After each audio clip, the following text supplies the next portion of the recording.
Okay, now we have get a little bit of break, something like 10 minutes, 20 minutes perhaps, and waiting for the glue to get a little bit dry, like you have to do when you do work with contact glue. So now I'm going to stash this resource in here, and this one in here, and the bottom line of the shoe in here.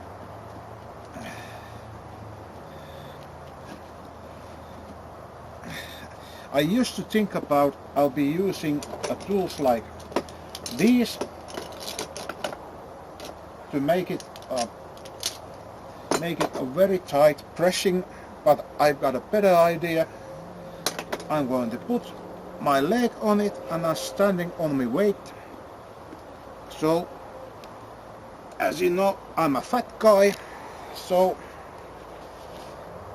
my weight and gravity makes it sure this got pressure and the glue will be hanging on. And another one as well, right here, the glue has been dried up. As you see, it has been changing the color. It has a different color by now.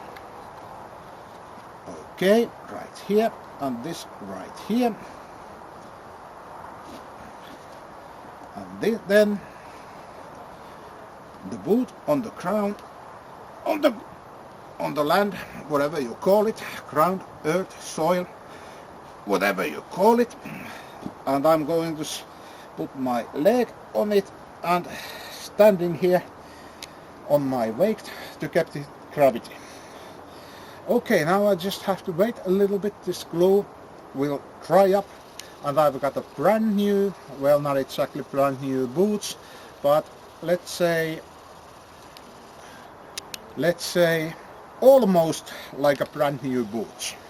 Okay, that's all I can do it for now, and now I just wait that glue is going to get dry. Okay, thank you for watching my videos. Thank you, goodbye.